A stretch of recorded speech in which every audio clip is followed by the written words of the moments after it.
माता वैष्णो देवी की कथा। माँ वैष्णो देवी की कहानी जानने से पहले हम ये जान ले आखिर है कौन माँ वैष्णो देवी। तो दोस्तों ध्यान दीजिएगा, माँ महाकाली, माँ सरस्वती, माँ महालक्ष्मी के सम्मिलित रूप को ही माँ वैष्णो देवी कहा जाता है। और जो कटरा में माता रानी का भवन है वहाँ आपको 3 पिंडी दिखाई देती है, जिनमें से एक माँ महाकाली, एक माँ महासरस्वती और एक माँ महालक्ष्मी की है। और इन तीनों देवियों के सम्मिलित रूप को हम माँ वैष्णो देवी बोलते हैं। चलिए अब शुरू करते हैं माता वैष्णो देवी की कहानी के बारे में। इस मंदिर के संदर्भ में कई पौराणिक कथाएं हैं, जिनमें से पंडित श्रीधर से संबंधित कथा और भैरवनाथ से संबंधित कथा ज्यादा प्रचलित है।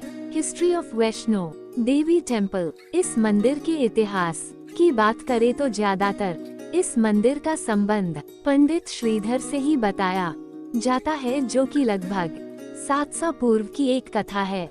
History of Vaishno Devi temple में ज्यादा कुछ नहीं है, बस इस मंदिर से जुड़ी पौराणिक कथाएं ही इसका इतिहास है। पंडित श्रीधर से जुड़ी हुई माँ वैष्णो देवी मंदिर की पौराणिक कथा। अब हम माता वैष्णो देवी की कहानी की शुरुआत करते हैं पंडित श्रीधर की कहानी से। जम्मू राज्य में कटरा से थोड़ी दूरी पर है हंसाली गांव। यही रहते थे श्रीमान श्रीधर। श्रीधर जी के कोई संतान नहीं थी, इसीलिए वो थोड़ा दुखी रहते थे। एक दिन श्रीधर ने सभी गांव वालों को भंडारे का न्योता दिया और गांव वालों ने भंडारे के आयोजन के लिए पंडित श्रीधर की मदद की। फिर भी इतनी सामग्री एकत्र नहीं हो पाई जिससे भंडारा अच्छी तरह हो जाता। अब श्रीधर जी को यह चिंता सताने लगी कि वो भंडारा कैसे करेंगे। अगले दिन भंडारा था और श्रीधर पूरी रात सो नहीं पाए। जिस दिन भंडारा होना था, श्रीधर जी स्नान करके अपनी कुटिया में पूजा पाठ किए और दोपहर से गांववासी आने लगे। अब भी श्रीधर जी चिंतित थे, ये सब कैसे होगा, परंतु उन्होंने देखा एक अत्यंत सुंदर कन्या वैष्णवी सभी को भोजन करा रही थी और ये भंडारा अच्छे तरीके से संपन्न हो गया। सभी उस कन्या की तारीफ कर रहे थे, परंतु भंडारे के बाद वो कन्या किसी को नहीं दिखी। उस कन्या का तेज देखने लायक था। एक दिन वही कन्या वैष्णवी पंडित श्रीधर के सपने में आई और गुफा के बारे में बताया, और इसके साथ ही पंडित जी को बेटे का वरदान भी दिया। बस पंडित श्रीधर समझ गए थे कि वो कन्या कोई और नहीं, साक्षात देवी वैष्णो है, और उन्होंने गुफा की खोज की। बस तब से उस गुफा में श्रद्धालु आने लगे। भैरवनाथ से जुड़ी हुई माता वैष्णो देवी की पौराणिक कथा। ऐसा कहा जाता है कि पंडित श्रीधर के भंडारे में बाबा गोरखनाथ और उनके शिष्य भैरवनाथ भी आए थे। जब बालिका वैष्णवी ने भैरवनाथ को खाना परोसा तो वो बोले कि मुझे मांसाहारी भोजन करना है। तब उस बालिका ने विनम्र भाव से भैरवनाथ से कहा कि ये एक पंडित के घर का भंडारा है, यहाँ आपको शुद्ध शाकाहारी भोजन ही मिलेगा। परंतु भैरवनाथ जिद करने लगे और उस बालिका को पकड़ना चाहा। तब वो बालिका वायु रूप में परिवर्तित होकर त्रिकुटा पर्वत पे चली गई।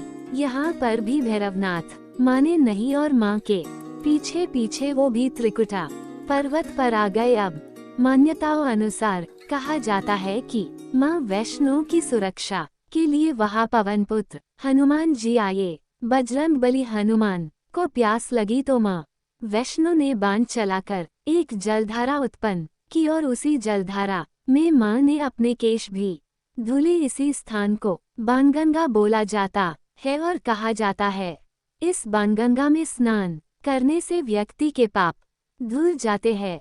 इसके बाद माता वैष्णो ने एक गुफा में तपस्या की और हनुमान जी ने वहाँ पहरा दिया। अब यहाँ भी भैरवनाथ आए। हालांकि यहाँ एक साधु जी ने भैरवनाथ को समझाया कि वो बालिका कोई साधारण बालिका नहीं, अपितु वह साक्षात माँ जगदम्बा है, परंतु भैरवनाथ नहीं माना। तब माता वैष्णो उस गुफा के दूसरे मार्ग से निकल गई थी शायद।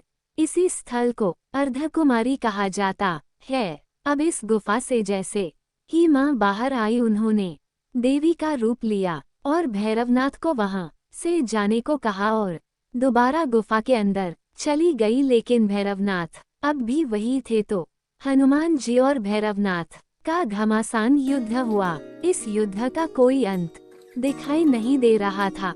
फिर माता वैष्णो ने बाहर आकर भैरवनाथ का वध किया। यही स्थल भवन कहा जाता है और भैरवनाथ का सर जिस घाटी में गिरा उसे भैरो घाटी कहा जाता है। और यहीं पे बाबा भैरो का मंदिर भी है जहां श्रद्धालु दर्शन हेतु जाते हैं।